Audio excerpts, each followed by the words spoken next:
নমস্কাৰ প্ৰিয় দৰ্শক এবছৰৰ পিছত পুনৰ প্ৰাগ নিউজৰ ষ্টুডিঅ'ৰ মজিয়াত উপস্থিত অসমৰ শিক্ষামন্ত্ৰী ডক্টৰ ৰণোজ পেগু ডক্টৰ পেগুক আমি 2021 চনৰ 25 মে তাৰিখে এই ষ্টুডিঅ'তে প্ৰথমটো সাক্ষাৎকাৰ গ্ৰহণ কৰিছিলোঁ আৰু আজি এবছৰৰ পিছত আজি 30 মে এবছৰৰ পিছত ডক্টৰ পেগু পুনৰ উপস্থিত তেখেতৰ এবছৰীয়া ৰিপৰ্ট কাৰ্ড হাতত লৈ নমস্কাৰ ডক্টৰ পেগু আপোনাক ষ্টুডিঅ'ৰ মজিয়াত পাই আমি অতি আনন্দিত আপোনাৰ ব্যস্ততাৰ মাজত জানো আমি শিক্ষা বিভাগ অত্যন্ত সমস্যাবহুল বিভাগ তাৰ মাজত আপুনি আজি আমাক ইমানখিনি সময় দিয়াৰ বাবে আমি কৃতজ্ঞ ডক্টৰ পেগু ডাঙৰীয়া আপুনি 25 মে 2021 ত আমাৰ ইয়ালৈ আহিছিল আৰু সেই সময়ত আমি যেতিয়া প্ৰচাৰ চলাইছিলোঁ যে শিক্ষামন্ত্ৰী আহিব আমি 6000 প্ৰশ্ন পাইছিলোঁ হোৱাটছআপত আপোনাৰো হোৱাটছআপ সেই সময়ত একেবাৰে মানে ধ্বংস হৈ গৈছিল ইমানেই মেছেজ আহিছিল যে আপুনি খুলিব পৰা নাছিল আৰু সেই 6000 প্ৰশ্নৰ পৰা আমি 1200 প্ৰশ্ন আমি স্ক্ৰুটিনি কৰি উলিয়াইছিলোঁ সববোৰ চাবলৈ আমাৰ সময় নহল এইবাৰো সেই একে অৱস্থা কিমান প্ৰশ্ন আহিছে আমি ক'বলৈ নাযাওঁ হিচাপো কৰা নাই কিন্তু আমি ৰেন্ডম সিলেকশনত আমি দুটামান দেখিছোঁ যে সৰভাগ প্ৰশ্ন আসলতে আহিছে গ্ৰেছ মাৰ্ক প্ৰসংগত এই গ্ৰেছ মাৰ্ক প্ৰসংগত টি যিবিলাক শিক্ষক আৰু যিবিলাকে পৰীক্ষা দিছে দুটা গোট যিসকলে পৰীক্ষা দিছে তেওঁলোকে আশা কৰি আছে গ্ৰেছ মাৰ্কটো গ্ৰহণ কৰিব আৰু যিসকলে ইতিমধ্যে চাকৰি পালে তেওঁলোকে ভাবি আছে গ্ৰেছ মাৰ্ক গ্ৰহণ কৰিলে আমাৰ চাকৰি যাব এনেকুৱা এটা বিভ্ৰান্তি আছে মই প্ৰথমে আপোনাক দেখুৱাই ল'ব খুজিছোঁ 2021 ৰ 25 মেত এই প্ৰসংগত আপুনি কি কৈছিল এটা ভিডিঅ 2019 চনত টেট পৰীক্ষাত 7000 ছাত্ৰ ছাত্ৰী মেধাৰ ভিত্তিত উত্তীৰ্ণ হৈছিল আৰু পদৰ সংখ্যা যেহেতু বেছি আছিল বুলি চৰকাৰে ধাৰণা কৰিলে গতিকে 5000 তেনেকুৱা শিক্ষাৰ্থীক মানে পৰীক্ষাৰ্থীক গ্ৰেছ নম্বৰ দিয়া হ'ল এই 5000 যে গ্ৰেছ নম্বৰ দি পেলাই উত্তীৰ্ণ কৰিলে তাৰ পিছত যেতিয়া বিজ্ঞাপন দিলে তেতিয়া পদৰ সংখ্যাটো কমাই দিয়াৰ কাৰণে কি হ'ল গ্ৰেছ নম্বৰ পোৱা বহুতে চাকৰি পাই গ'ল মেধাৰ ভিত্তিত পোৱা বহুত থাকি গ'ল এতিয়া ইন ফিউচাৰ আপুনি কি ধৰণে এই সন্তুলনটো আনিব সকলো বস্তুৰ আৰম্ভণিৰ সময়ত হেতু এটা ট্ৰানজিশন ফেজ এটা থাকে গতিকে আৰম্ভণিত কিছু শিথিলতা সদায়ে থাকে যিকোনো এটা প্ৰক্ৰিয়া গতিকে সেই ষ্টেজটো আমি পাৰ কৰি আহিলো যি সময়ত টেট ব্যৱস্থা প্ৰচলিত হৈছিল যে যি সময়ত শিক্ষক মানে বিএড ডিএলএড লাগিবই আৰম্ভণি সম্পৰ্কত আমাৰ বহুতখিনি সংকট আছিল এতিয়া সেই ষ্টেজটো আমি পাৰ হৈ আহিলো অহাৰ পাছত এতিয়া আমাৰ পৰ্যাপ্ত আমি টেট পৰীক্ষা হৈছে আৰু হ'ব গতিকে এতিয়া আৰু গ্ৰেছ মাৰ্কৰ কথাবিলাক নাহিব কিন্তু যিবিলাক মেধাবী ছাত্ৰ ছাত্ৰী থাকি গ'ল আৰু গ্ৰেছ নম্বৰ পাই গ'ল এই যিটো ঘটনা ঘটিল হয় এই অভিযোগটো সম্পৰ্কত আপুনি কি কয় নাই এইটো ঘটিব পাৰে সেই সময়ত কিন্তু সদায় অপৰচুনিটি বুলি এটা কথা থাকে সুযোগ যে সেই সুযোগ কেতিয়াবা যিটো সৃষ্টি হৈছিল সেই সুযোগটো সেই সময়ৰ সাপেক্ষ আছিল সেই সময়টো পাৰ হৈ গ'ল এতিয়াও আমাৰ হাতত যিসকলৰ বয়স আছে যিসকলে টেট পাছ কৰি থৈছে অকল টেট মাৰ্কটো এইটো মূল কথা নহয় তেওঁলোকে মেট্ৰিকত কিমান পাইছে হায়াৰ ছেকেণ্ডেৰী কিমান পাইছে এই গোটেইখিনি মিলাই পেলাই তাৰ মূল্যায়ন হ'ব তেওঁলোকৰ কাৰণে এতিয়া যিহেতু আমি 1 লাখ চাকৰি আমি নিযুক্তি মুকলি কৰিম তেওঁলোকৰ কাৰণে দুৱাৰ মুকলি আছে সেয়া আছিল আপুনি 2021 চনত কোৱা কথা তাত আপুনি স্পষ্টভাৱে কৈছে এইবাৰ কিন্তু আৰু গ্ৰেছ মাৰ্কৰ প্ৰশ্নটো নাহে আমি আৰু গ্ৰেছ দিব নোৱাৰোঁ ইয়াৰ পিছত গোটেই পৰিস্থিতিটো আপুনি জানে কিন্তু মই দৰ্শকৰ জ্ঞাতাৰ্থে যাতে দৰ্শকসকলে ভালদৰে বুজি পায় সকলোতো আৰু টেট পৰীক্ষাৰ্থী নহয় গতিকে বুজি পাবৰ কাৰণে মই প্ৰাগ নিউজত পূৰ্বে প্ৰচাৰিত এটা পেকেজ চলাব খুজিছোঁ যিটো পেকেজত আপোনালোকে গম পাব বৰ্তমানৰ স্থিতিটো এটা ভিডিঅ' চাকৰি হেৰুৱাব সহস্ৰাধিক গ্ৰেছ মাৰ্ক প্ৰাপ্ত টেট শিক্ষকে টেট পৰীক্ষাত গ্ৰেছ মাৰ্ক ব্যৱস্থা নাকচ উচ্চ ন্যায়ালয়ৰ নিযুক্তিপ্ৰাপ্ত 7 সহস্ৰাধিক শিক্ষক পদক লৈ জটিলতা টেট পৰীক্ষাত গ্ৰেছ মাৰ্ক ব্যৱস্থা হাইকোৰ্টে নাকচ কৰাৰ পিছতেই হাহাকাৰ লাগিছে শিক্ষা বিভাগত ন্যায়ালয়ত ওলমি আছিল টেটৰ পৰীক্ষাত গ্ৰেছ মাৰ্ক প্ৰসংগ ন্যায়ালয়ত বিষয়টো শুনানি চলাৰ পূৰ্বেই গ্ৰেছ মাৰ্ক প্ৰাপ্ত সহস্ৰাধিক টেট শিক্ষকক নিযুক্তি প্ৰদান কৰে শিক্ষা বিভাগে কিন্তু ন্যায়ালয়ে 5 নম্বৰকৈ গ্ৰেছ মাৰ্ক দিয়া ব্যৱস্থাক অবৈধ অভিহিত কৰাৰ লগতে গ্ৰেছ মাৰ্ক অবিহনে উত্তীৰ্ণক অগ্ৰাধিকাৰ দিয়াৰ আবেদন মঞ্জুৰ কৰাৰ লগে লগে এইটো স্পষ্ট হৈ পৰে যে গ্ৰেছ মাৰ্ক প্ৰাপ্ত স্নাতক শিক্ষকে এৰিব লাগিব নিজৰ পদ ইয়াৰ লগতে টেটৰ পৰীক্ষাৰ দুখন কাকতত গড়ে 60% নম্বৰ লাভ কৰা প্ৰাৰ্থীক উত্তীৰ্ণ ঘোষণা কৰাৰ নিৰ্দেশনা প্ৰদান কৰাৰ লগতে সমগ্ৰ প্ৰক্ৰিয়া পুনৰীক্ষণৰ বাবে শিক্ষা বিভাগক 2 মাহৰ সময়সীমা প্ৰদান কৰে উচ্চ ন্যায়ালয়ে লগতে আদালতে স্পষ্ট কৰে যে গোচৰত সকাহ লভা প্ৰাৰ্থীৰ কথা বিবেচনা নকৰাকৈ স্নাতক শিক্ষকক নিযুক্তি দিব নোৱাৰিব মাধ্যমিক শিক্ষা সঞ্চালকালয়ে উচ্চ ন্যায়ালয়ৰ এই ৰায়দানৰ পিছতে যোৱা 14 মেত নিযুক্তিপ্ৰাপ্ত 2221 গৰাকী স্নাতক শিক্ষকৰ যোগদান পৰ্ব স্থগিত ৰখাৰ সিদ্ধান্ত লৈছে বিভাগে ইয়াৰ উপৰি 11 মেত প্ৰকাশ হোৱা স্নাতক শিক্ষকৰ মেধাৰ তালিকাত উইশলিষ্টেড থকা 1381 গৰাকী গ্ৰেছ মাৰ্ক প্ৰাপ্ত প্ৰাৰ্থীৰ নাম তালিকাৰ পৰা কৰ্তন হোৱাৰ সম্ভাৱনা প্ৰকট হৈ পৰিছে এক প্ৰকাৰ ন্যায়ালয়ৰ ৰায়দানৰ পিছতে এতিয়া হাহাকাৰ লাগিছে নিযুক্তিপ্ৰাপ্ত আৰু নিযুক্তিৰ সপোন দেখা গ্ৰেছ মাৰ্ক প্ৰাপ্ত টেট শিক্ষকৰ মাজত শিক্ষামন্ত্ৰী ডাঙৰীয়া এতিয়া মোৰ প্ৰশ্নটো হ'ল 1 নম্বৰ 2021 চনত আপুনি স্পষ্টকৈ কৈছিল এবাৰ গ্ৰেছ মাৰ্ক নহব ন্যায়ালয়েও ক'লে যে 5 নম্বৰকৈ গ্ৰেছ মাৰ্ক দিয়া প্ৰাৰ্থীক চাকৰি দিব নোৱাৰিব তৃতীয় এটা ঘটনা ঘটিল যোৱা শুকুৰবাৰে অসম চৰকাৰে এখন পিটিশন ফাইল কৰিছে উচ্চ ন্যায়ালয়ত যে ন্যায়ালয়ৰ যিটো নিৰ্দেশ সেইটো ৰিভিউ কৰিব লাগে এতিয়া চৰকাৰৰ স্থিতি এই মুহূৰ্তত কি প্ৰথম মই এটা বস্তু স্পষ্ট কৰি লওঁ যে 2019 চনত দিয়া গ্ৰেছ মাৰ্ক আৰু তাৰ পাছত আৰু বেলেগ পৰীক্ষা পাতি আকৌ এবাৰ বেলেগ পৰীক্ষাত গ্ৰেছ মাৰ্ক এই কথাটো হোৱা নাই এতিয়া যিটো গ্ৰেছ মাৰ্কৰ প্ৰসংগ আহিছে সেইটো সেই 2019তে টেট পাছ কৰা যিসকলক গ্ৰেছ মাৰ্ক দিয়া হৈছিল সেইটো প্ৰসংগতে আহিছে স্পষ্ট 2019ৰ সেই গ্ৰেছ মাৰ্ক যেতিয়া দিয়া হৈছিল এখন পেপাৰত দিয়া হৈছিল আৰু সেইটো তেনেধৰণে দিব পাৰে নে নোৱাৰে অসম চৰকাৰখনে বা ইয়াত সাৰ্ভিস ৰুলখন যেতিয়া বনায় তাতে ৰুল 33 এটো অধিকাৰ চৰকাৰক দিয়া আছে যে চৰকাৰে সময়ে সময়ে এই কোনো ক্ৰাইটেৰিয়া তেওঁলোকে শিথিল কৰিব হালহলনি কৰিব পাৰে এতিয়া এই দুইখন পেপাৰ যি কথা কোৱা হৈছে দুইখন পেপাৰ বেলেগ বেলেগ পেপাৰ তাৰ বিষয়বস্তু সিলেবাস দুইখন বেলেগ বেলেগ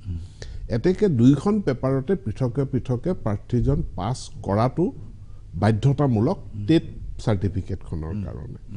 আৰু এই দুইখন পেপাৰতে যে পাছ কৰিব লাগিব সেই কথাটো এই বছৰৰ যি বিজ্ঞাপন ওলাইছিল সেই বিজ্ঞাপনটো কোৱা আছিল হয় এতিয়া কোৱাৰ পাছত সেই চৰ্তটো আমাৰ তাতে প্ৰযোজ্য হৈ আছে আমি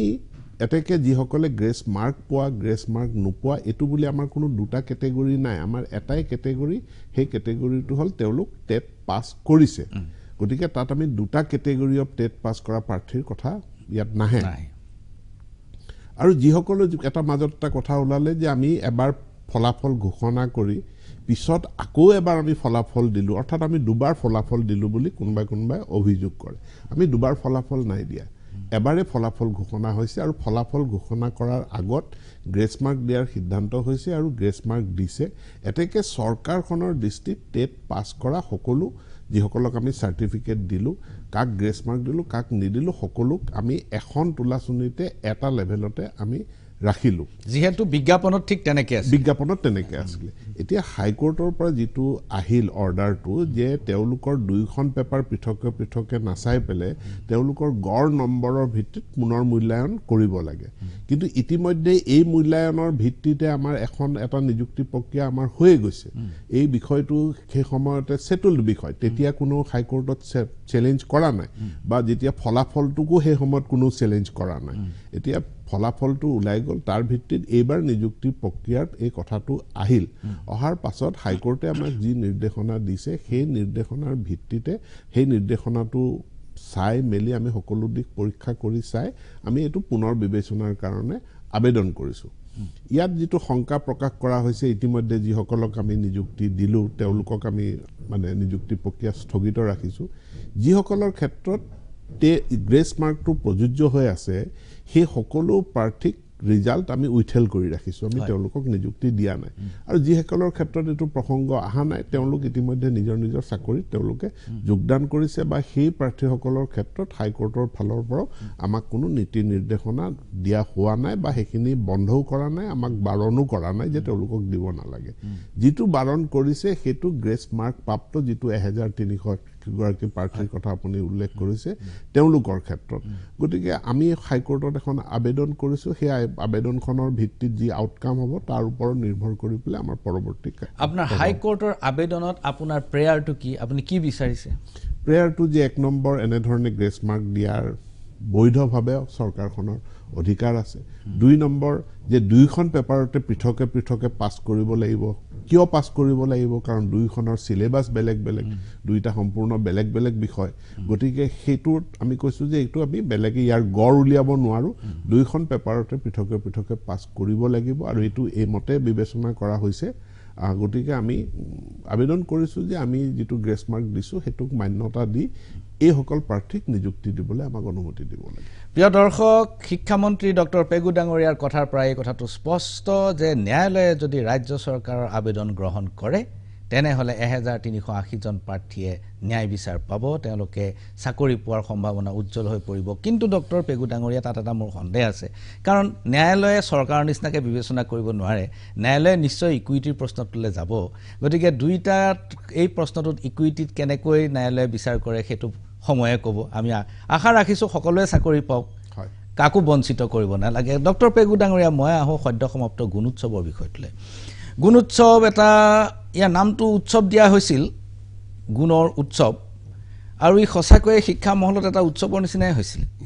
চাৰিওফালে খদমদম কোনো মানুহক ফোন কৰিব নোৱাৰে সকলো গুণোৎসৱত ব্যস্ত ইউনিভাৰ্চিটিৰ professor civil service officer ADC deputy commissioner মন্ত্ৰী সেক্ৰেটাৰী সকলো পৰ্যায়ৰ মানুহ উৎসৱত ব্যস্ত গুণৰ উৎসৱ এই গুণোৎসৱটো আপোনালোকে পাতে কিয় গুণোৎসৱ পতাৰ ইয়াৰ কেইবাটাও অবজেক্টিভ থাকে এটা অবজেক্টিভ হল আমাৰ ৰাইট টু এডুকেশ্যন এক্ট মতে আমি এতিয়া সাৰ্বজনীন শিক্ষা বিনামূলীয়া শিক্ষা ক্লাছ 1 ৰ পৰা ক্লাছ 8 লৈকে আমাৰ কোনো পৰীক্ষাত কোনো পাছ ফেইল নকৰে তেওঁলোক মানে সকলোৱে উত্তীৰ্ণ হয় 7 ৰ পাছত 8 লৈ 6 ৰ পাছত 7 লৈ তেওঁলোক উত্তীৰ্ণ হয় কিন্তু আগৰ দিনত কথাটো তেনেকুৱা নাছিল এতিয়া যে সাৰ্বজনীন শিক্ষা তাৰ লগত বিনামূলীয়া এডুকেশ্যনৰ লগত যে কোৱালিটি গুণগত এডুকেশ্যনটো ইয়াৰ লগত সংযুক্ত হৈছে এই কথাটো চিন্তা চৰ্চা কৰিছো আৰু চিন্তা চৰ্চা কৰাৰ কাৰণে এই ছাত্ৰ ছাত্ৰী সকলৰ কোনো লাৰ্নিং গ্যাপ আছে নেকি হেতু এসেস কৰাটো সম্পূৰ্ণ প্ৰয়োজন যদি লাৰ্নিং গ্যাপ আছে তেওঁলোকৰ শিকন ঘাটি যদি তেওঁলোকৰ আছে তেনেহলে যদি কিবা ঘাটি আছে সেইখিনি ৰিমেডিয়েল ক্লাছৰ জৰিয়তে হেতু ব্যৱস্থা কৰিব লাগিব এটু কাৰণে এটু গুণোৎসৱৰ প্ৰাথমিক উদ্দেশ্য যে তেওঁলোকৰ সেই লাৰ্নিং গ্যাপ যদি কিবা আছে হেতু আমি জানিব লাগে দ্বিতীয় এইবাৰৰ প্ৰাসংগিকতাটো যেহেতু আমাৰ কোভিড পৰিস্থিতি এটাৰ মাজেদি আমি পাৰ হৈ আহিলো কোভিড পৰিস্থিতিৰ কাৰণে আমি সকলোৱে অনুমান কৰিছো যে আমাৰ ইয়াত এটা লাৰ্নিং গ্যাপ এটা থাকিয়ে গ'ল গতিকে সেই লাৰ্নিং গ্যাপটো আমি অধ্যয়ন কৰি তাক কেনেকৈ আমি ৰিমেডিয়েল মেজাৰ্স আমি কিখিনি লম এইখিনি গুণোৎসৱৰ ফলাফলৰ পৰা ওলাই আহিব দ্বিতীয় ঘটনাটো হল যে শিক্ষা কেতিয়াও এটো শিক্ষা বিভাগ এটাৰ বা কেইজনমান শিক্ষক কেইজনমান শিক্ষা বিভাগৰ বিষয়াৰ দ্বাৰা তেওঁলোকৰ মাজতে সীমাবদ্ধ থাকিব নোৱাৰে শিক্ষাৰ লগত everyone is a stakeholder of education system গতিকে প্ৰত্যেককে এবাৰ সোঁৰাই দিয়া যে আপুনিও শিক্ষা বিভাগৰ শিক্ষাৰ এজন ষ্টেক হোল্ডাৰ তাৰ কাৰণে সকলোকে জড়িত কৰোৱাৰ এটা প্ৰয়াস থাৰ্ড কথাটো হল যে এডুকেশ্যনাল ইনষ্টিটিউচন মানে it is a community institution ই এক সামাজিক প্ৰতিষ্ঠান তো সমাজখনে কমিউনিটিটোৰ পাৰ্টিসিপেশন দৰকাৰ কমিউনিটিটোৰ এটা ইনভলভমেন্ট দৰকাৰ কমিউনিটিটোৰো এটা একাউন্টেবিলিটি দৰকাৰ আমাৰ যিসমূহ এসএমসি আছে স্কুল মেনেজমেন্ট কমিটি আছে school management and development committee আছে আপোনাৰ সেকেন্ডাৰী পৰ্যায়ত গতিকে তেওঁলোককো ইয়াৰ লগত জড়িত কৰোৱা আৰু বছৰটোৰ এটা মূল্যায়ন হোৱা গোটেই বছৰটোৰ কেনে হল আৰু এই গোটেইখিনি লৈ পেলে আমি গুণোৎসৱ অনুষ্ঠিত কৰিছো আৰু ইতিমধ্যে মাননীয় মুখ্যমন্ত্ৰী ঘোষণা কৰিছে যে এই বছৰৰ পৰা আমি প্ৰতি বছৰে আমি গুণোৎসৱ অনুষ্ঠিত কৰিম বিদ্যালয়খনত আভ্যন্তৰীণ শিক্ষকে যেতিয়া 7ৰ পৰা 8লৈ বা 6ৰ পৰা 7লৈ কোনোবা উত্তীৰ্ণ হয় তাৰ গোটেই মূল্যায়নটো বিদ্যালয়খনৰ শিক্ষক শিক্ষয়িত্ৰী তেওঁলোকে কৰে গুণোৎসৱত এক্সটাৰ্নেল ইভালুৱেশ্যন এটা কৰা হয় আৰু এক্সটাৰ্নেল ইভালুৱেশ্যনটো ধৰি লওক ৰিডিং কম্প্ৰিহেনশ্যন যে ছাত্ৰ ছাত্ৰী এগৰাকীয়ে ক্লাছ 5ৰ ভিতৰতে তেওঁলোকে পঠন মানে ৰিডিং কম্প্ৰিহেনশ্যনটো তেওঁলোকৰ হ'ব লাগে কিন্তু হেতু হল নে না আমি ক্লাছ 7তো এটা টেস্ট কৰিছো ক্লাছ 8তো আমি টেস্ট কৰিছো অৰ্থাৎ 5ত শিকিব লগা বস্তুটো 5তে শিকি আহিছে নাই তেওঁ পঢ়িব পাৰে নাই তেওঁৰ ৰাইটিং কম্প্ৰিহেনশ্যন যেটো লিখাটো লিখিব পাৰে নাই সংখ্যাৰ জ্ঞানবিলাক ঠিকে থাকে হৈ আহিলে নাই সেই মূল্যায়নটো নকৰিলে আমাৰ উপৰ ক্লাছত যেতিয়া আমাৰ সেকেন্ডাৰী 9 10ত 11 12ত তেতিয়া শুধৰাবলৈ বহুত কঠিন হৈ পৰে ডক্টৰ পেগু ডাঙৰীয়া মই এইখিনিতে লৈছো ক্ষণিক সময়ৰ বাণিজ্যিক বিৰতি আমি গুণোৎসৱৰ বিষয়ে পুনৰ আলোচনা কৰিম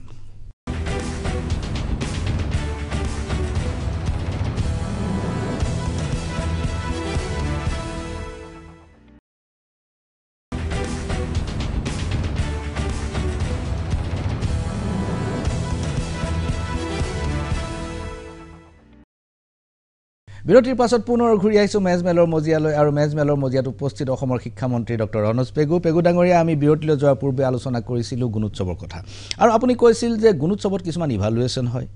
আৰু কিছুমান লাৰ্নিং গেপ আছে নেকি টিচিং গেপ আছে নেকি এইখিনি কথা তাত এটা হিচাপ লোৱা হয় এটা পৰীক্ষা কৰা হয় এতিয়া যেতিয়া এটা গুণোৎসৱ হৈ গ'ল আৰু তাত যিবোৰ ডেফিচিট ধৰা পৰিল তাত যিবোৰ ঘাটি ধৰা পৰিল সেইবোৰ আপুনি শুধৰাবৰ কাৰণে চেষ্টা কৰিব লাগিব প্ৰক্ৰিয়া আৰম্ভ কৰিব লাগিব এই দ্বিতীয় গুণোৎসৱটো যোৱাৰ এই মাজৰ সময়খিনিত আপোনালোকে শুধৰণিৰ কোনো ব্যৱস্থা নকৰাকৈ দ্বিতীয় এটা গুণোৎসৱ পাতি দিলে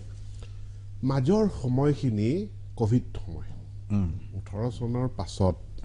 18 চনৰ গুণোৎসৱৰ পাছতে আমি এটা কোভিড পৰিস্থিতিৰ মাজেদি আহিছো তাত যিহেতু 18 চনৰ গুণোৎসৱত যিটো কথা ধৰা পৰিছিল হেতু হল আন্তঃগাঁথনিৰ গেপ এটা যে আন্তঃগাঁথনিৰ অভাৱ আৰু যাৰ কাৰণে প্ৰায় 980 কোটি টকাৰ এটা বাজেট প্ৰস্তুত কৰা হৈছিল যে এই আন্তঃগাঁথনিৰ সমস্যাখিনি তাৎক্ষণিকভাৱে সমাধান কৰিব লাগে বাজেট প্ৰস্তুত কৰিলে কিন্তু টকাটো আহিলে নাই বা টকাটো আহিছে আমি আৰআইডিএফৰ অধীনত সেই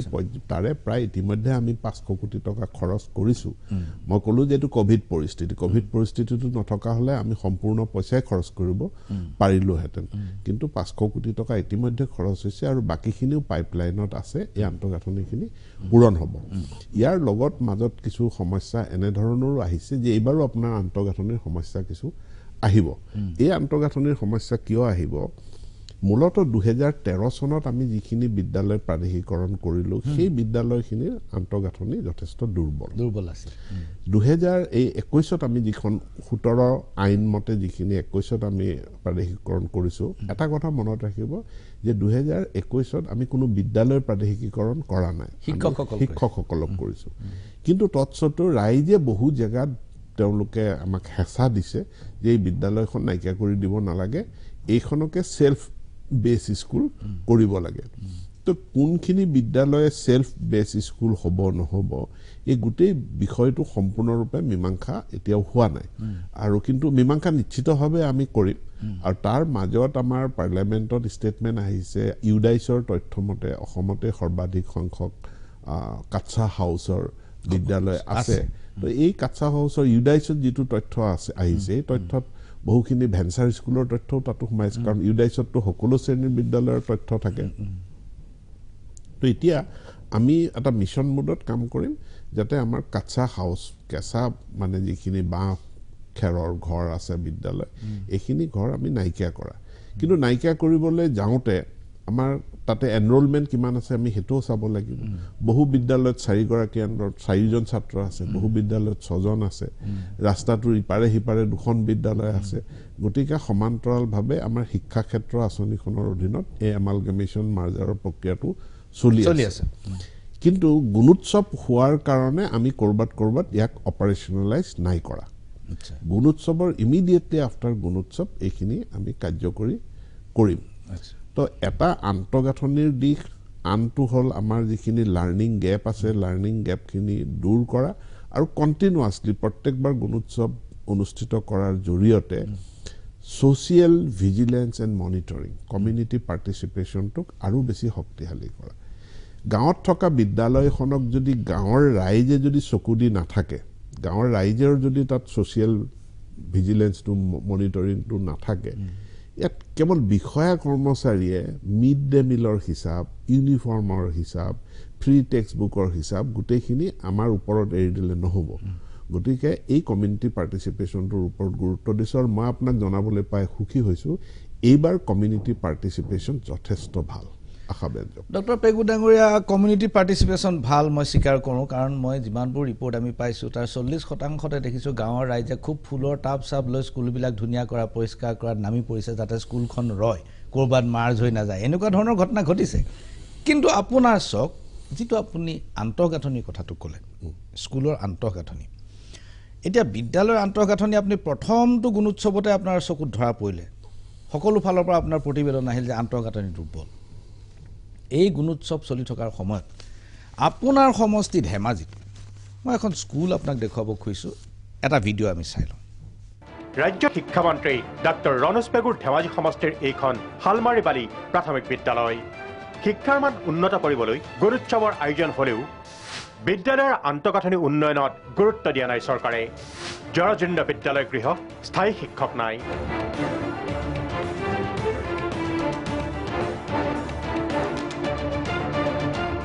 বিদ্যালয়ৰ শিক্ষকে ক'লে এনে পৰিস্থিতিত যি ফলাফল আশা কৰিছে সেয়া ভুল আমাৰ গুণোৎসৱত মানে যিটো আচলতে ফলাফল আশা কৰা হৈছে তেনেকুৱা ফলাফল মানে এজনীয়া শিক্ষকৰ বিদ্যালয়ত আশা কৰাটো মানে ভুল হ'ব আৰু মই ইয়াত জানুৱাৰীৰ পৰাহে মানে মোক ভাৰবেলি ইয়াত মানে নিযুক্তি দিছে গতিকে পাৰ্মানেণ্টকৈ ইয়াত টিচাৰ নাই এই যে আন্তঃগাঁথনি আপুনি কৈছে এইখন স্কুলৰ 500 কোটি টকা আপোনাৰ খৰচ হৈ গ'ল স্কুলখন স্পৰ্শ কৰা নাই ভৱিষ্যতৰ দিনত স্পৰ্শ কৰিব মই আশা ৰাখিছোঁ কিন্তু এই যে এজনীয়া স্কুলটো প্ৰায় 2000 স্কুল আছে য'ত এজন শিক্ষকে চলে 2000তকৈ বেছি হ'লেও কম নহ'ব বোধ কৰোঁ এজনীয়া শিক্ষকেৰে চলি আছে এই কথাটো আপুনি কেনেকৈ এড্ৰেছ কৰে আমাৰ শিক্ষা বিভাগৰ এতিয়া যিমানখিনি সমস্যা আছে এই সমস্যাৰ সৰহখিনি সমস্যাই হ'ল আমাৰ লিগেচি ইছ্যুজ লিগেচি প্ৰব্লেম চৰকাৰ হ'লেতো লিগেচি ইছ্যুজ নাই কিন্তু কথাখিনি শুনক যে এটা সময়ত এটা আঁচনি আছিল মানে EGS বুলি কয় এডুকেশ্যন গেৰাণ্টি স্কিম পিছত এই EGSটো উঠি গ'ল এই বিদ্যালয়খিনিক প্ৰাথমিক বিদ্যালয়লৈ তাক কনভাৰ্ট কৰা হ'ল কিন্তু তাত কোনো পোষ্ট ক্ৰিয়েট কৰা নহ'ল আচ্ছা গতিকে স্কুল এখন হ'ল কিন্তু without post creation of post চ' এতিয়া যদি ষ্টেটিষ্টিকেলি চাই এই বিদ্যালয়খনৰ বিপৰীতে যদি আপুনি চৰকাৰৰ বিভাগত খবৰ কৰে ইয়াত কোনো পোষ্ট নাই সেইকাৰণে এখন জিৰ' টিচাৰো আছে নেকি নাই জিৰ' টিচাৰ ৰেকৰ্ড মতে জিৰ' টিচাৰ ভাৰ্বেল এপইণ্টমেণ্ট দিছে বুলি সেইকাৰণে কিন্তু প্ৰকৃতাৰ্থত শিক্ষক নথকা বিদ্যালয় আমাৰ নাই কিন্তু ৰেকৰ্ড মতে শিক্ষক নথকা বিদ্যালয় আছে য'ত আমি ডিষ্ট্ৰিক্টৰ ভিতৰতে আমি এডজাষ্টমেণ্টৰ জৰিয়তে তেখেতে যিটো কৈছে ভাৰ্বেল অৰ্ডাৰ দি তেখেতক সেই বিদ্যালয়খনত শিক্ষক নিযুক্তি দিয়া হৈছে তেখেতৰ পোষ্ট অন্যত আছে এতিয়া আমি এই বিদ্যালয়খন থাকিব নে নাথাকে এই বিদ্যালয়খন সম্পৰ্কে এটা সিদ্ধান্ত গ্ৰহণ কৰিব লাগিব যদি বিদ্যালয়খন থাকে পোষ্ট ক্ৰিয়েট কৰিব লাগিব আৰু যদি বিদ্যালয়খন অন্য বিদ্যালয়ৰ লগত মাৰ্জ হৈ যায় বা এমালগেমেট হৈ যায় তেতিয়া আমাৰ পোষ্ট ক্ৰিয়েট কৰিবলগীয়া নাই মই খুব প্ৰণালীবদ্ধভাৱে আমি কামখিনি আগবঢ়াই আছোঁ আৰু সেই প্ৰণালীবদ্ধৰ ভিতৰত এই EGS স্কুলখিনি কি হ'ব সেই সিদ্ধান্তটো লোৱাৰ আগতে এমালগেমেশ্যন এই মাৰ্জাৰৰ প্ৰক্ৰিয়াটো সম্পূৰ্ণ কৰিব বিচাৰিছোঁ আচ্ছা মাৰ্জাৰটো মোৰ কমপ্লিট হৈ গ'ল মোৰ মাৰ্জাৰ প্ৰক্ৰিয়াটোৰ ভিতৰত যদি এই বিদ্যালয়খন যদি মাৰ্জ হৈয়ে গ'ল বা অন্য বিদ্যালয়ৰ লগত এমালগেমেট হৈয়ে গ'ল তেতিয়া মোৰ ইয়াত পথ সৃষ্টি কৰিবলগীয়া নাই আৰু যদি নহ'ল যে এই বিদ্যালয়খনৰ লোকেশ্যনটো এনেকুৱা জেগাত আছে এই বিদ্যালয়খন থাকিব লাগিব নহ'লে এই বিদ্যালয়খন অমুক গাঁৱৰ কাৰণে বা অমুক গাঁৱৰ ছাত্ৰ ছাত্ৰীসকলে ইয়াতে পঢ়ে প্ৰাথমিক বিদ্যালয় থাকিব লাগিব সেই কনক্লুজনটো ষ্টেটিষ্টিক্সটো কালেক্ট হোৱাৰ লগে লগে আমি এখন বিদ্যালয়ত পদ সৃষ্টি কৰিম এই সময়কণ গেষ্টেশ্যন পিৰিয়ড এই সময়খনৰ ধৈৰ্য আমি অকণমান ধৰিব লাগিব তাৰ মানে ফলাফল পাবৰ কাৰণে সময় ল'ব লাগিব কিন্তু কথাটো হ'ল এতিয়া আপোনাৰ ওপৰত এটা হেঁচা আহিব আপোনাৰ নিজৰ সমষ্টি মই যিটো দেখুৱালোঁ এতিয়া যেতিয়া আপুনি সমষ্টিলৈ যাব আপোনাক ক'ব আমাৰ স্কুলখন এমালগামেট নকৰিব আমাৰখন নকৰিব কোনো এমালগামেট কৰাটো নিবিচাৰিব তাৰ ওপৰত ৰাজনৈতিক হেঁচা আহিব অথবা ৰাজহুৱা হেঁচা আহিব আপুনি তেনেকুৱা সময়ত কেনেকুৱা সিদ্ধান্ত ল'ব বা আপুনি সতীৰ্থ মন্ত্ৰী বিধায়কসকলক কি সিদ্ধান্ত ল'বলৈ কয় কোনো হেঁচাৰ ওপৰত আমি বুলি নহয় মই ভাবোঁ যে নিৰ্মোহভাৱে বিষয়টো চাব লাগে আমাৰ ছাত্ৰ ছাত্ৰীৰ ভৱিষ্যত জড়িত হৈ আছে মই আপোনাক জনাবলৈ পাই সুখী হ'ম আমি আৰম্ভণিত যিমান হেঁচা অনুভৱ কৰিছিলোঁ এতিয়া আমি হেঁচা অনুভৱ নাই কৰা কিহৰ কাৰণে কথাবিলাক এক্সপ্লেইন কৰা হৈছে যেতিয়া আমি কথাবিলাক গোটেই ব্যাখ্যা কৰি দিছোঁ যে কিয় কি উদ্দেশ্য লৈ পেলাই ইয়াত কেৱল কোনোবা এজন হেডমাষ্টাৰৰ পদটো বিলুপ্তি ঘটিব সেইকাৰণেই দুখন স্কুল আমি ৰাখিব নোৱাৰোঁ কোনোবাই ছেক্ৰিফাইচ কৰিব লাগিব ৰাস্তাটোৰ এতিয়া একেখন গাঁও উজনি চুক নামনি চুক বুলি পেলাই দুখন বিদ্যালয় আমি চলাই থাকিম আৰু তাতে শিক্ষকৰ দুটা প্ৰধান শিক্ষকৰ পোষ্ট অমুক তমুক গতিকে সেই সমস্যাবিলাক আমি বেলেগ ধৰণে শিক্ষকৰ সমস্যাটো সমাধান কৰিম কিন্তু গাঁওখনত উজনি চুক নামনি চুক বুলি দুখন বিদ্যালয় নালাগে 46,000 বিদ্যালয়ৰ যদি সংখ্যা হ্ৰাস নহয় তাক যদি অপটিমাইজ কৰা নহয় একচুৱেলি তেতিয়াহ'লে ৰেচনেলাইজ কৰা নহয় ইমানবিলাক বিদ্যালয় মেনেজ কৰাটো চৰকাৰৰ পক্ষে এইটো সম্ভৱপৰ কথা নহয় মই আৰু এটা খবৰ পাইছিলোঁ যে প্ৰাইমেৰী স্কুলবিলাকত হেনো হেডমাষ্টাৰ নাই কিয় নাই এইটো অতীতৰে পৰা প্ৰধান শিক্ষক বুলি বেলেগ এটা পোষ্ট ক্ৰিয়েট কৰা হোৱা নাই কিন্তু এইটো পাইপলাইনত আছে এই সম্পৰ্কে সিদ্ধান্ত একেবাৰে চূড়ান্ত পৰ্যায়ত আছে চূড়ান্ত পৰ্যায়ত সিদ্ধান্ত হ'ব সিদ্ধান্তটো ৰখি থকাৰ কাৰণটো হ'ল যে এমালগেমেশ্যন আৰু প্ৰচেছটো কমপ্লিট হ'ব লাগিব হোৱাৰ লগে লগে এই প্ৰধান শিক্ষকৰ পদৰ সমস্যাটো এইটো সমাধান হৈ যাব এইখিনিতে লৈছোঁ ক্ষণিক সময়ৰ বাণিজ্যিক বিৰতি চাই থাকক মেজমেহেল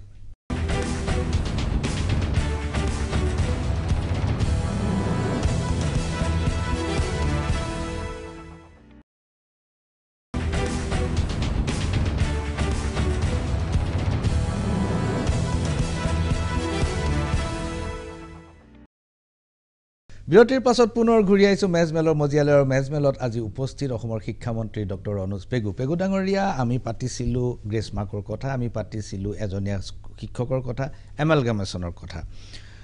আপোনালোকৰ 2টা বছৰ কোভিড গ'ল আৰু এই 2টা বছৰ কোভিডত ল'ৰা ছোৱালী স্কুললৈ আহিব নোৱাৰিলে মেট্ৰিক পাতিম বুলি ইচ্ছা কৰিও আপোনালোকে প্ৰশ্ন কাকত ছপালে কিন্তু মেট্ৰিক পাতিব নোৱাৰিলে যাৰ বাবে সেই প্ৰশ্ন কাকতবিলাক পিছৰ বছৰ ব্যৱহাৰ কৰা হ'ল সেই সময়ছোৱাতে টেক্সট বুকো ছপা কৰা হ'ল কিন্তু শেহতীয়াকৈ টেক্সট বুকৰ এটা ঘটনা ঘটিছে আপোনাৰ নটিছলৈ আহিছে নাই মই নাজানো আপোনাৰ দৃষ্টিগোচৰ হৈছে নাই মই নাজানো এটা ভিডিঅ' চাই লওক সমৰীয়া ব্লকত এনেকৈ টেক্সট বুক ধৰা পৰিছে ট্ৰাকে এই ভিডিঅ'টো আপুনি এবাৰ চাওকচোন এজন ব্লক এলিমেণ্টাৰী এডুকেশ্যন অফিচাৰ এইখন ট্ৰাকত আহিছে আৰু এই ট্ৰাকখন সমৰীয়া ব্লক এইবিলাক টেক্সট বুকবিলাক নমাইছে এইবিলাক তেওঁলোকে কোৱা মতে যে হাৰিয়ানা কোনোবা এটা ডেম্পলৈ গৈ আছিলে আৰু কোনোবা ঠাইত ডেম্পত এতিয়াও হেনো বহুত সংখ্যক পাঠ্যপুথি যোৱা বছৰ ছপা কৰা পাঠ্যপুথি মজুত হৈ পৰি আছে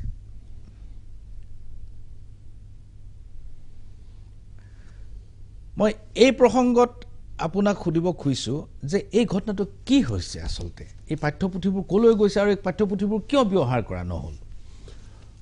এক নম্বৰ কথা যে ট্ৰাকে কথাটো শুদ্ধ নহয় কিন্তু সেইখনটো এখন ট্ৰাক নহয় আপুনি এখন ট্ৰাক ইয়াৰ ইতিমধ্যে পুলিচে তদন্তও কৰিছে আৰু আমাৰ শিক্ষা বিভাগৰ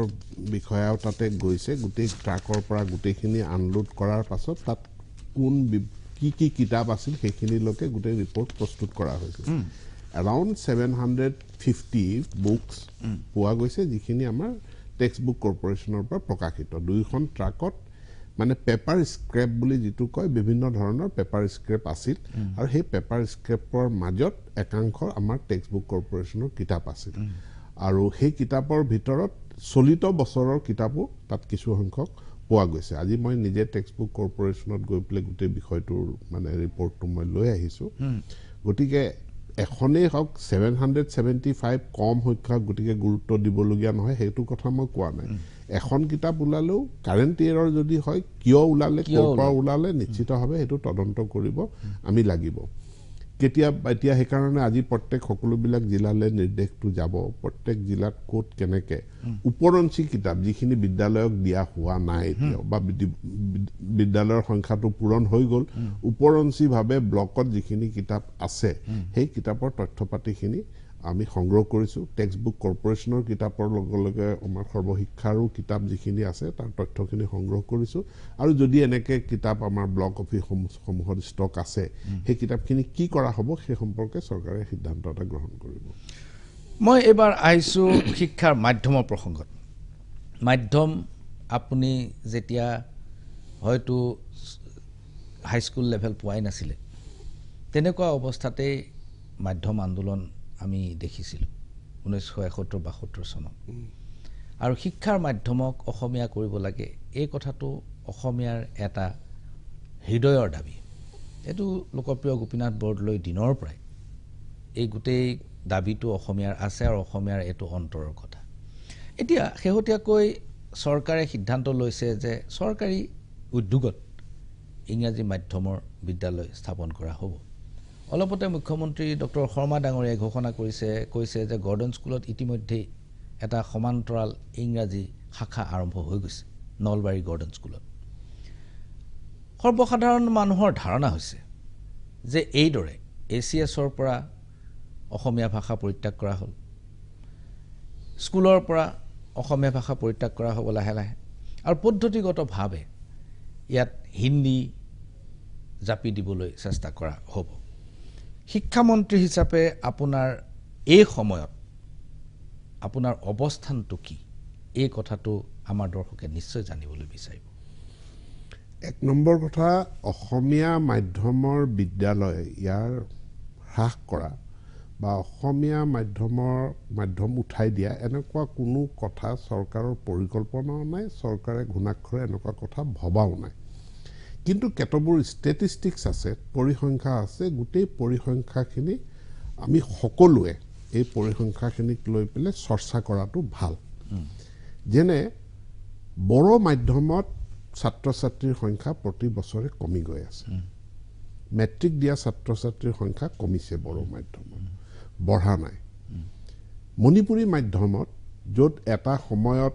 ৩-৪ হাজাৰ ছাত্ৰ ছাত্ৰীয়ে মণিপুৰী মাধ্যমত মেট্ৰিক পৰীক্ষা দিছিল ক্ৰমান্বয়ে মণিপুৰী মাধ্যমত ছাত্ৰ ছাত্ৰীৰ সংখ্যা কমি গৈছে আৰু সেই ছাত্ৰ ছাত্ৰীৰ সংখ্যা আহি যোৱা বছৰ মেট্ৰিকৰ সময়ত 500ৰ ঘৰত ৰখিছে দৰাচলতে অসমীয়া মাধ্যমতো ছাত্ৰ ছাত্ৰীৰ সংখ্যা কমিছে কিন্তু সংখ্যাটো আমি দেখি আছোঁ যে ভাল তাৰ কাৰণটো অন্য যে অসমৰ দুটা বিশেষ অঞ্চল য'ত শিক্ষাৰ প্ৰসাৰ হোৱা নাছিল এটা হ'ল চাহ বাগিচা অঞ্চলত যিমানবিলাক বিদ্যালয় হৈছে সকলো অসমীয়া মাধ্যমৰ তাতে এনৰোলমেণ্ট বাঢ়িছে 2 নম্বৰ চৰ চাপৰি অঞ্চলত সংখ্যালঘু অধ্যুষিত অঞ্চলতো বাঢ়িছে আৰু বহু সংখ্যালঘু অধ্যুষিত অঞ্চলত অসমীয়া মাধ্যমৰ স্কুল কিন্তু আগৰ পৰাই আছে আৰু ইয়াত এনৰোলমেণ্টটো বাঢ়িছে নেকি এতিয়া এনৰোলমেণ্ট বাঢ়িছে আগৰ পৰা আছে এনৰোলমেণ্ট বাঢ়িছে আনকি বহু সংখ্যক জনজাতি গাঁও আছিল যিবিলাক জনজাতি গাঁৱত আগতে বিদ্যালয় নাছিল মই নিজে জানো যে মিচিং অঞ্চলতে বিদ্যালয় নাছিল আৰু সেইবিলাক জেগাত এনৰোলমেণ্ট যদিও আছিল এনৰোলমেণ্ট কম আছিল এতিয়া এনৰোলমেণ্ট বাঢ়িছে গতিকে এই নতুন এৰিয়াবিলাকৰ পৰা মেকআপ হোৱাৰ কাৰণে সামগ্ৰিকভাৱে দেখা যায় অসমীয়া মাধ্যমৰ বিদ্যালয়ত ছাত্ৰ ছাত্ৰীৰ সংখ্যা কমা নাই কিন্তু আচলতে এই এৰিয়াখিনি যদি বাদ দিয়া যায় তেনেহ'লে অসমীয়া মাধ্যমৰ বিদ্যালয়ত ছাত্ৰ ছাত্ৰীৰ সংখ্যা বাঢ়িছে কমিছে কিন্তু অন্য হাতেদি ইংৰাজী মাধ্যমৰ বহুতে এইটো কয় যে কাঠফুলাৰ নিচিনা ইংৰাজী মাধ্যমৰ বিদ্যালয়ৰ সংখ্যা বাঢ়িছে কিয় এই পৰিস্থিতিটো হৈছে এই কথাটো এনালাইচিছ কৰিব লাগে মানে বৌদ্ধিক সমাজখনে দ্বিতীয় এটা কথা বিশ্লেষণ কৰিব লাগে সেইটো হ'ল যে সৰ্বভাৰতীয় যিবিলাক প্ৰতিযোগিতামূলক পৰীক্ষা এই প্ৰতিযোগিতামূলক পৰীক্ষাত অসমীয়া মাধ্যমৰ ছাত্ৰ ছাত্ৰীৰ শ্বেয়াৰটো কিমান আমাৰ অংশ কিমান আমি অসমীয়া মাধ্যমত পঢ়ি আহি মই অসমীয়া মাধ্যমত পঢ়ি আহি মই মেডিকেলত ছিট পাইছোঁ মই ডাক্তৰ হৈছোঁ কিন্তু সেই বছৰে মই দেখিছিলোঁ যে আমি অসমীয়া মাধ্যমত পঢ়ি অহা আমাৰ সংখ্যাটো আছিলে নিচেই তাকৰ ইংৰাজী মাধ্যমত পঢ়ি অহা ছাত্ৰ ছাত্ৰীৰ সংখ্যা বেছি আছিল গতিকে এতিয়া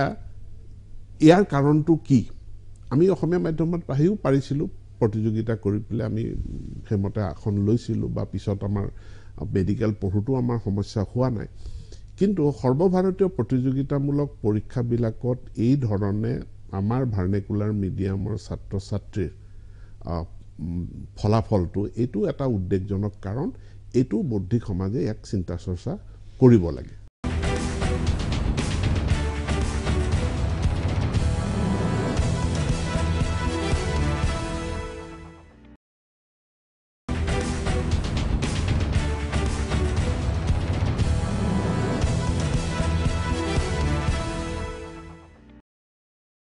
শিক্ষামন্ত্ৰী ডাঙৰীয়া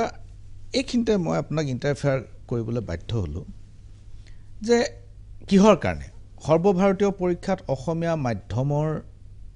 ল'ৰা ছোৱালীৰ যিটো অংশীদাৰিত্ব যিটো শ্বেয়াৰ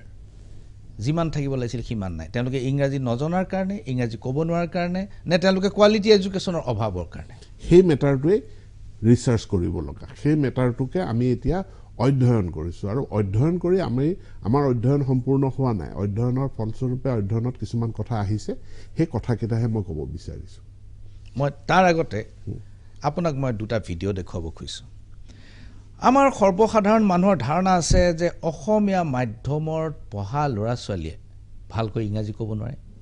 আপুনি অসমীয়া মাধ্যমত পঢ়িছিলে ময়ো অসমীয়া মাধ্যমত পঢ়িছোঁ আমি 8-9ত পঢ়া অৱস্থাত আমি ইংৰাজী ক'ব নোৱাৰিছিলোঁ খাটাং কিন্তু পৰৱৰ্তী কালত আমি ইংৰাজী ক'ব নোৱাৰা নহয় আজি হাইকোৰ্টত 90 দশকৰ আগলৈকে গুৱাহাটী হাইকোৰ্টত যিমান উকিলৰ এনৰলমেণ্ট হৈছে যিমান উকিলৰ ৰেজিষ্ট্ৰেশ্যন হৈছে 90% অসমীয়া মিডিয়ামৰ পৰা পাছ কৰা আৰু আটাইতকৈ ভাল ইংৰাজী ক'ব পৰা উকিল গুৱাহাটী হাইকোৰ্টতে আছে সেই সময়ত 90 দশকৰ পিছৰ কথাটো বেলেগ 90 আগলৈকে এইটো সিচুৱেশ্যন আছিল 90 পিছত ক্ৰমাৎ ইংৰাজী মাধ্যমৰ উকিলৰ সংখ্যা বাঢ়িছে কোনো সন্দেহ নাই মই আপোনাক দুটা ভিডিঅ' মই আপোনাৰ ভিডিঅ'টো চোৱাৰ আগতে মোৰ এটা মতামত মই দি ল'ব বিচাৰোঁ কাৰণ আপুনি ভিডিঅ'টোত কি দেখুৱাব মই জানিম মোৰ সম্পৰ্কে ৰং ইণ্টাৰপ্ৰিটেশ্যন হ'ব যে এক নম্বৰ কথা মই গভীৰভাৱে মই বিশ্বাস কৰোঁ যে গুণগত শিক্ষা দিয়াৰ ক্ষেত্ৰত অসমীয়া মাধ্যমৰ মাধ্যম হিচাপে কোনো সমস্যা নাই অসমীয়া মাধ্যম সম্পূৰ্ণৰূপে গুণগত শিক্ষা দান কৰাত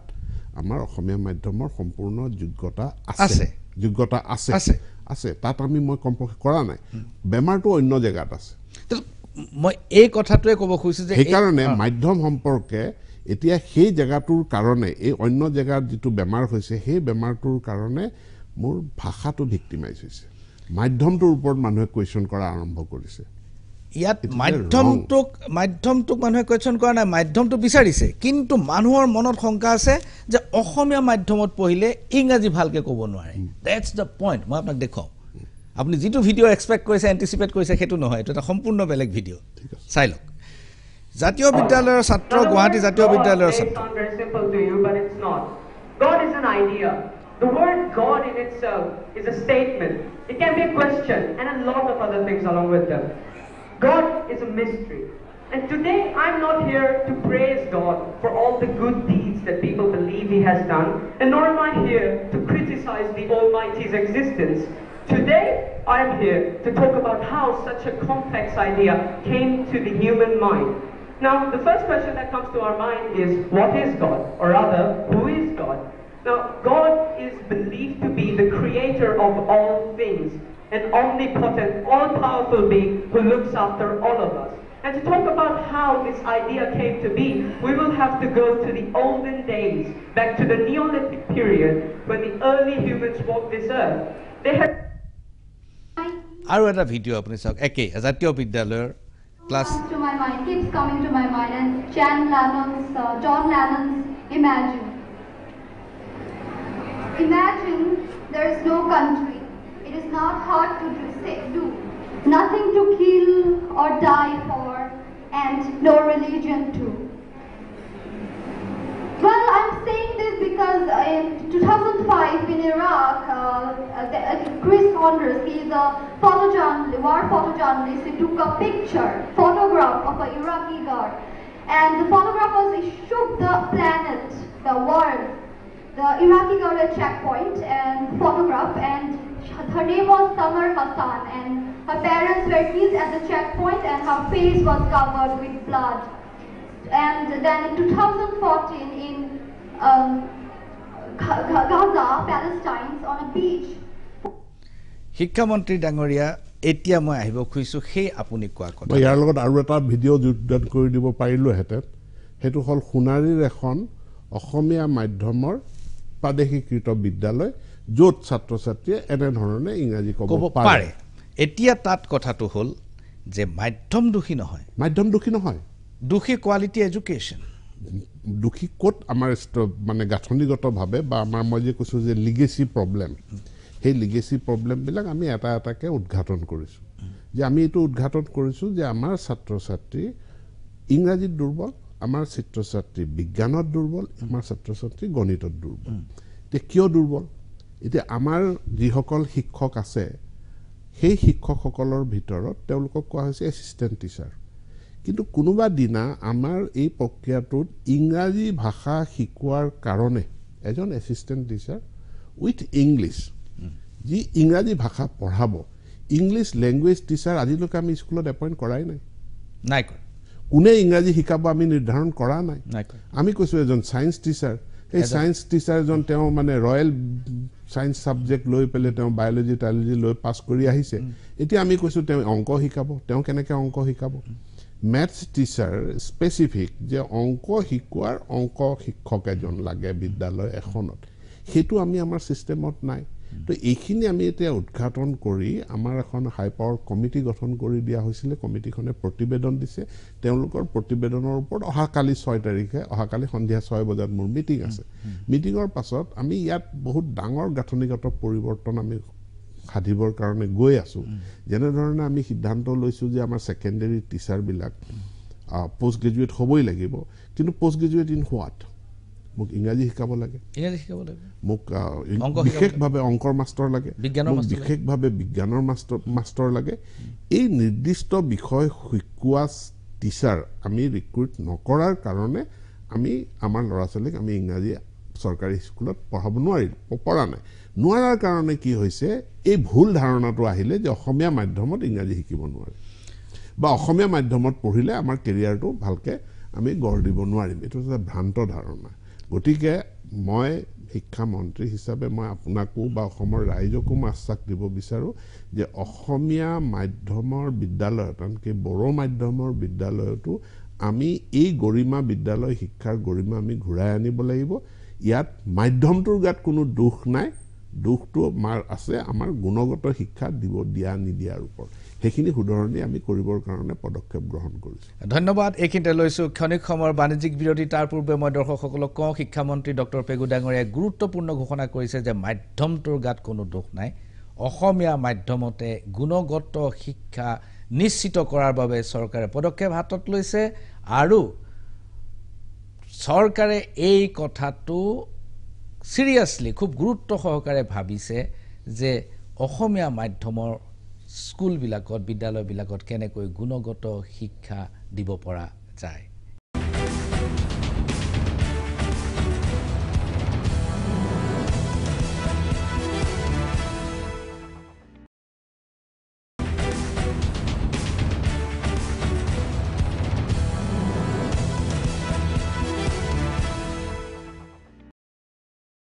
বিৰতিৰ পাছত পুনৰ ঘূৰি আহিছোঁ ষ্টুডিঅ'ৰ মজিয়াত আজি উপস্থিত অসমৰ শিক্ষামন্ত্ৰী ডাক্তৰ ৰনোজ পেগু ডাঙৰীয়া আমি বহুত কথাই পাতিছিলোঁ আৰু শেষৰ আমাৰ বিষয়টো আছিল গুণগত শিক্ষা আপুনি গুণগত শিক্ষা কেনেকৈ দিব আজিৰ যিটো ষ্ট্ৰাকচাৰ আছে আজিৰ যিটো গাঁথনি আছে শিক্ষাৰ এখন স্কুলত তিনি ধৰণৰ টিচাৰ এজন প্ৰভিন্সিয়েলাইজ তেওঁ চৰকাৰীভাৱে দৰমহা পায় তেওঁ চৰকাৰীভাৱে অন্যান্য সা সুবিধা পায় ইজন হ'ল টিউটৰজনে এটা ফিক্স পে পায় আৰু তেওঁলোকৰো চাকৰিটো প্ৰভিন্সিয়েলাইজ হোৱাৰ কোনো নিশ্চয়তা নাই বা প্ৰভিন্সিয়েল টিউটৰ বুলি কয় এনেকুৱা ধৰণৰ কিবা এটা কয় আৰু তৃতীয়জন শিক্ষক হৈছে ভেঞ্চাৰ তেওঁ একোৱেই নাপায় তেওঁ দৰমহা নাপায় তেওঁ চাকৰিটো আছে তেওঁ ৰিকগনাইজ হৈছে তেনেকুৱা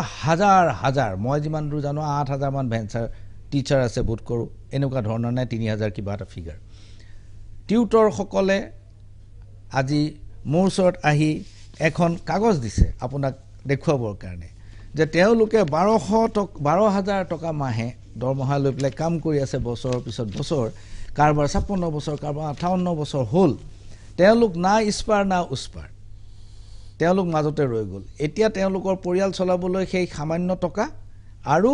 তেওঁলোকক বাকী সা সুবিধাবোৰো নাপায়, BPLৰ যিবোৰ সুবিধা আছে সেইবিলাকো নাপায়। এতিয়া তেওঁলোকে কৈছে আমাক এতিয়া টেটত যাবলৈ কৈছে। টেট আমাৰ 56 বছৰ 58 বছৰ বয়সত আমিতো টেট পৰীক্ষা দিব নোৱাৰোঁ। আমি BEd পৰীক্ষা বোধ কৰোঁ পাছ কৰিছে বা BLD পৰীক্ষা পাছ কৰিছে, BLAD পৰীক্ষা পাছ কৰিছে, সেইবিলাক আছে, কিন্তু তেওঁলোকৰো ভৱিষ্যত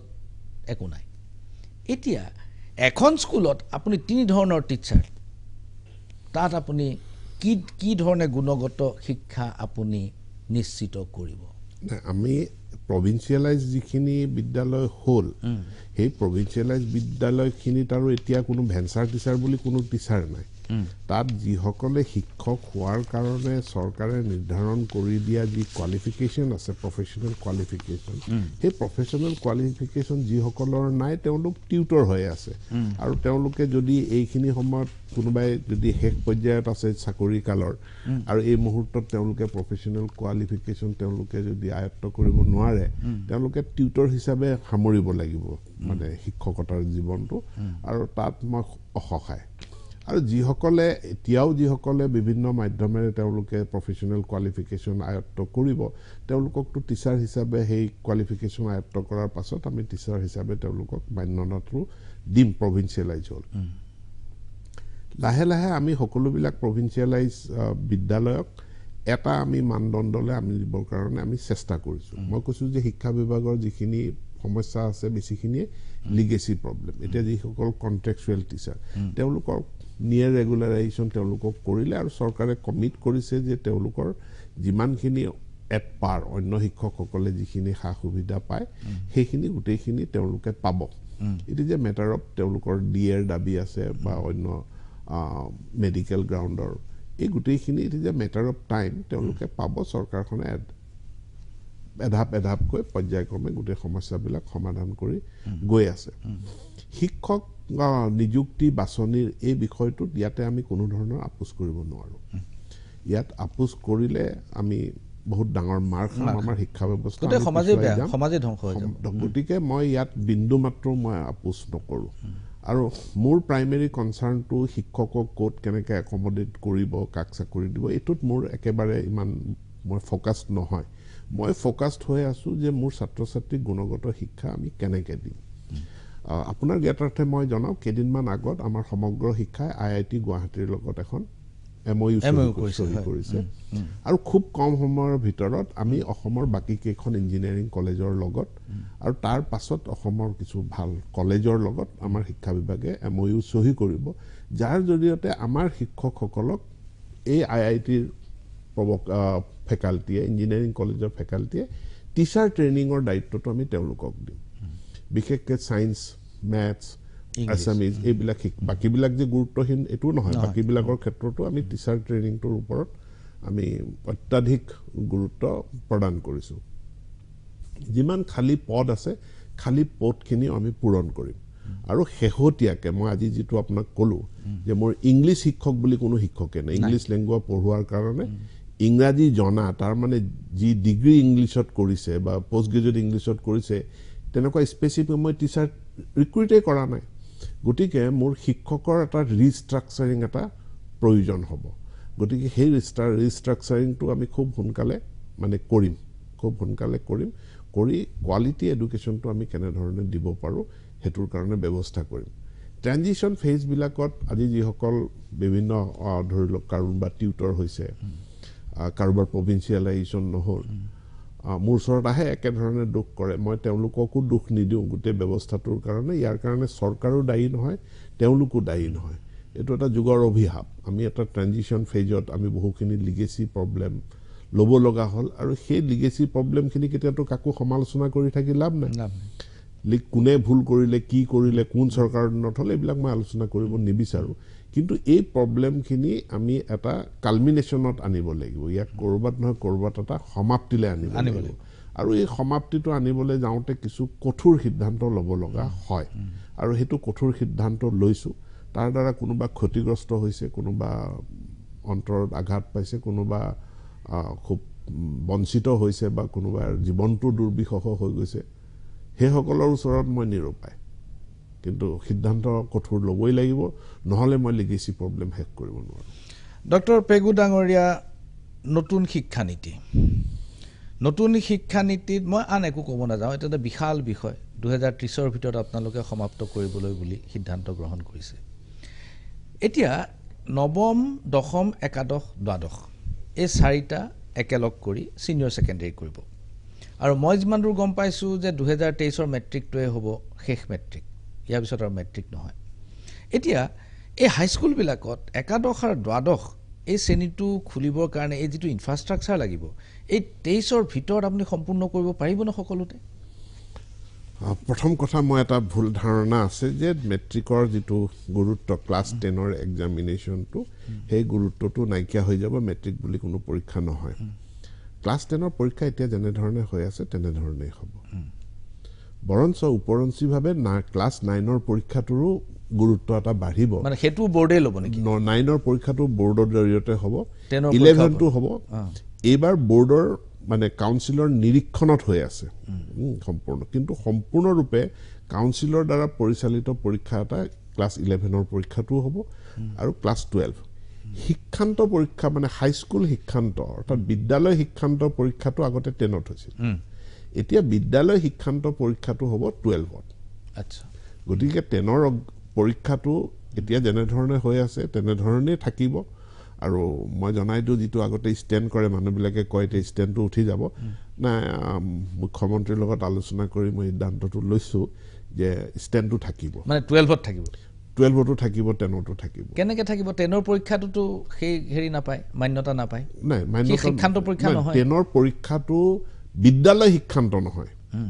বিদ্যালয় শিক্ষান্ত নহয় কিন্তু 10 ৰ পৰীক্ষাটোৰ ঐতিহাসিকভাৱে ই এটা গুৰুত্বপূৰ্ণ হেৰিটেজ বহন কৰি আহিছে এই হেৰিটেজটো বা ঐতিহাসিকভাৱে এই গুৰুত্বটো এটো একেদিনত আমি নাইকিয়া কৰি দিব নিবিচাৰো যে 10 ৰ পৰীক্ষাটো এটা গুৰুত্বপূৰ্ণ পৰীক্ষা হিচাপে থাকিলেই আমাৰ ছাত্ৰ ছাত্ৰীসকল উপকৃত হ'ব কাৰণ 10 ৰ পাছত 11 12 ত কোৱালিটেটিভ চেঞ্জ এটা আছে গুটে এডুকেশনটো 10 লকে এটা ঠাছত পঢ়ে 11 12 ত এটা বেলেগ ঠাছটো এটা বেলেগ হৈ যায়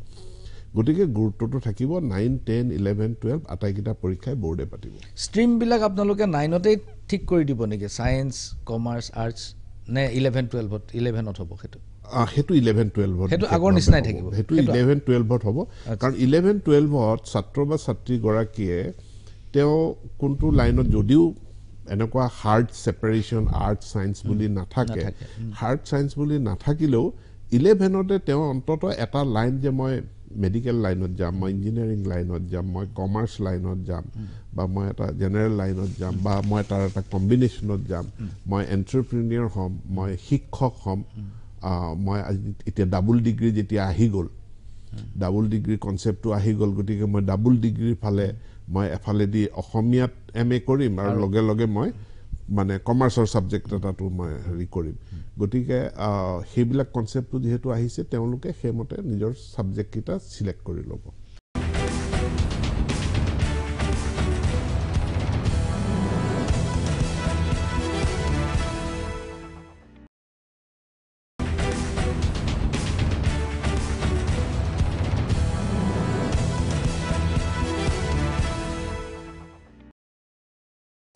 আৰু এটা প্ৰসংগ মই একেবাৰে উত্থাপন নকৰিলে ভুল হ'ব হেতু হল শিক্ষকৰ ট্ৰান্সফাৰ